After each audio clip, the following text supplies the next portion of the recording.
Саламатсыздар ма, құрметті студенттер? Бүгінгі қоршаған орта мен еңбекті қорғау пәнінен сабағымызды бастаймыз. Жаңа сабаққа өтпес бұрын мен сіздерге бірнеше суреттер көрсеткім келіп тұр. Бұл суретте не көріп тұрсыздар? Студенттер, осы суреттерге қарап, бүгінгі қандай тақырып өтетінімізді тауып көріңіздерші. Яғни, бұл жерде жұмыс орнында отырған адамдарды көріп отырсыздар, иә? Яғни, әр адам әртүрлі микроклиматтық жағдайда жұмыс жасап отыр. Яғни, бүгінгі сабағымыздың тақырыбы жұмыс орнының микроклиматы және оның көрсеткіштерін тұрақтандыру.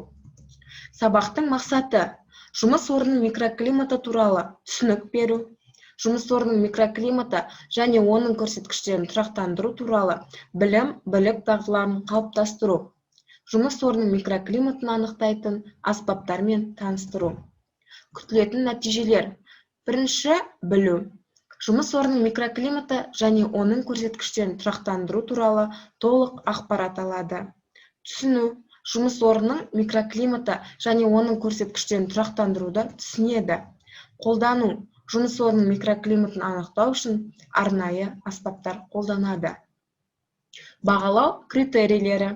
Жұмыс орнының микроклиматы туралы біледі. Жұмыс орнының микроклиматы және оның көрсеткіштерін тұрақтандыруды түсінеді. Жұмыс орнының микроклиматын анықтайтын аспаптарды, яғни психрометр, анемометр, катетермометр және барометрді қолдана алады. Және де сіздерге бағалау шкаласы көрсетілген. Осы бағалау критерийлеріне қарап, өздеріңізді бағалайсыздар. Микроклимат грекше микрос шағын және климат деген мағынаны білдіреді. Адам ағзасының жылу алмасуына әсер ететін шектелген кеңістіктегі физикалық факторлардың кешені. Өндірістік ғимараттардағы микроклимат және метеорологиялық шарттар келесі параметрлермен анықталады. Жұмыс орнындағы температура, салыстырмалы ылғалдылық және ауа қозғалысының жылдамдығы мен қоршау беттерінің температурасы. Адамның денсаулығы мен жұмысқа қабілетіне метеорологиялық жағдайдың, яғни ауаның температурасының, ылғалдылығы мен қозғалу жылдамдылығының үлкен әсері бар. Сыртқы ауаның өзгеруіне қарамастан, адам денесінің температурасы 36,7-37 градус аралығында тұрақты сақталады. Ауаның ылғалдылығы 70-75%-ға жетіп, температурасы жоғарылай бастаған кезде адамның денесі қыза бастайды. Өйткені бұл жағдайда дененің жылу алмасуы қиындайды. Керісінше, адамның температурасы төмендеген кезде денеден бөлінетін жылудың мөлшері көбейіп, адамның денесі тоңази бастайды. Сондықтан да жыл мезгіліне, жұмыстың ауырлығына, жұмыс орнында бөлініп шығатын қосымша жылудың мөлшеріне қарай, температураның, ылғалдылықтың және ауаның қозғалу жылдамдылығының стандартты нормалары белгіленген. Адам ағзасына ауаның қысымы да әсер етеді. Атмосфералық қысымның мөлшері сынап бағанасымен 760 мм-ге тең болғанда, ағзаның ішкі және сыртқы қысымдары теңеседі. Ал қысым өзгергенде, адамда әлсіздік пайда болып, басын айналдырады, жүрегін алып, мұрнынан қан ағуы мүмкін. Жұмыс орнының микроклиматын анықтау үшін арнайы аспаптар қолданылады. Мысалы, ауаның температурасы сынапты термометрмен анықталады. Ылғалдылығы психрометрмен, ауаның қозғалу жылдамдығы анемометрмен немесе катетермометрмен, ал атмосфералық қысымы сынапты барометрмен немесе анероидпен өлшенеді. Психрометр ауаның абсолюттік және салыстырмалы ылғалдылығы мен ылғалдылықтың жетіспеуін анықтайтын аспап. Бұл екі термометрден тұрады. Оның бірін құрғақ қалпында сақтайды да, екіншісінің шарын дымқыл жағдайда ұстайды. Ауа неғұрлым құрғақ болса, дымқыл термометр соғұрлым жылылықты тез жоғалтады. Сондықтан құрғақ термометрмен салыстырғанда төмен температураны көрсетеді. Екі термометрдің температурасын білгеннен кейін арнаулы кесте арқылы ауаның ылғалдылығы анықталады.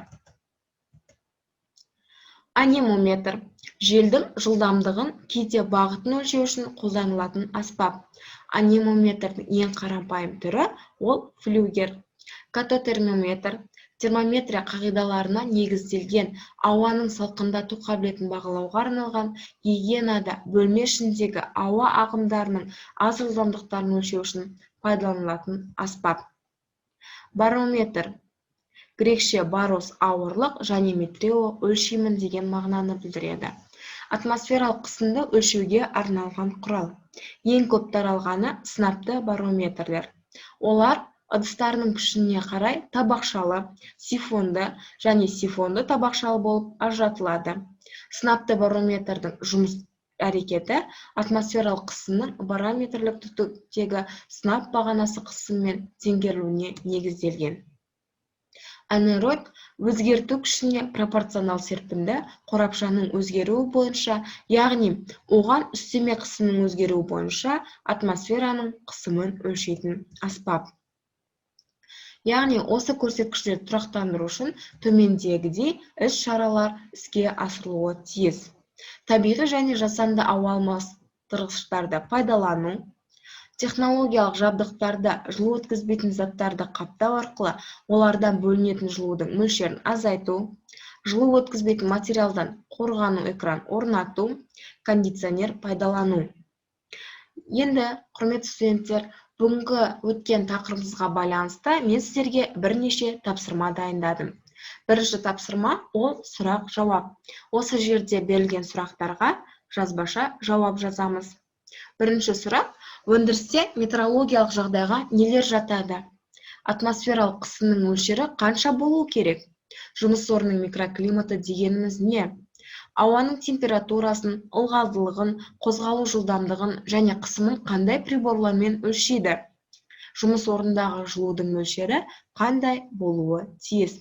Осы сұрақтарға жауапты іздеп жазбаша жазамыз. Екінші тапсырма: жаңа ғана мен катотермометр дегеніміз не екенін айтып кеттім, яғни спирт құйылған термометрлер. Спирт құйылған термометрдің түбін 65-75 градусқа дейін қыздырылған суға салып ысытамыз. Сосын спирттің деңгейінің 38 градустан 35 градусқа дейін түскен уақытын алып, формуламен ауаның қозғалу жылдамдығын есептейміз. Бұл жерде мен сіздерге формуланы көрсетіп қойды. Осы формулалар арқылы екінші тапсырманы орындаймыз.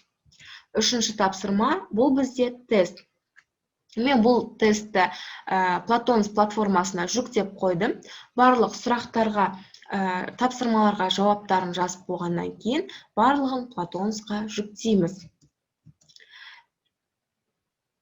Енді мен сіздерге қорыта айтқанда, өндіріс орындарында микроклиматтың талаптарға сай болуын қадағалау керек. Себебі сол жерде жұмыс істейтін жұмысшылардың денсаулығына әсері күшті.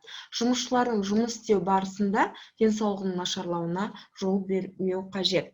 Енді осы тақырыпқа байланысты мен сіздерден, студенттер, кері байланысты күтемін. Осы тақырыпты түсіндіңіздер ме? Не түсініксіз болды? Егер де тағы да басқа сұрақтарыңыз болса, маған WhatsApp желісіне қойсаңыздар болады. Үйге тапсырма. Бірінші тарау, 3-те 2-ші параграф. Және де қосымша өндірістік шу, түрлі көрсеткіштерін тұрақтандыру, өндірістік жарықтандыру туралы өз бетінше дайындалу. Барлық тапсырмаларды орындап болғаннан кейін mkpo.platonus.kz платформасына жүктейміз. Осымен бүгінгі сабағымыз аяқталды. Назар қойып тыңдағандарыңызға рахмет. Сау болыңыздар.